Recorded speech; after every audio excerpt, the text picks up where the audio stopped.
ඔයා දන්නවද? ජීවිතේ සමහර කාලවල් තියෙනවා අපට ප්‍රශ්න ගොඩකට මුහුණ දෙන්න සිද්ධ වෙන. හරියට දැන් ඔයා ඉන්නවා වගේ. ඒ වෙලාවට අපට හිතෙන්නේ අපි ගොඩනගාගත්ත මුළු ලෝකෙම කැඩිලා බිඳිලා සුණු විසුණු වෙලා ගියා වගේ හැඟීමක්. ඒත් ඔයා දන්නවද?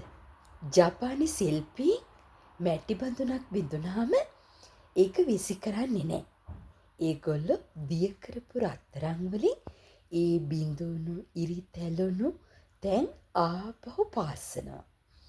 ඊට පස්සේ බඳුන තිබුණටත් වඩා හුඟක් ලස්සනට දිලිසෙන වටිනාකමින් වැඩි එකක් බවට පත් වෙනවා. ඉතින් ඔයත් ඔයාගේ ජීවිතේට ඒ පාඩම එකතු කරගන්න.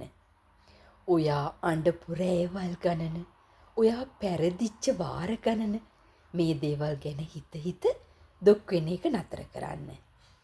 හෙට දවසේ පරිපූර්ණත්වයෙන් ඔයාගේ ජීවිතේ දිනන්න ඒ රන් රේඛා හුඟක් වැදගත් වෙනවා. ඉතින් ඒ නිසා ඒ අත්දැකීම් තුළින් ජීවිතේ සතුට හොයාගන්න වෙනවා.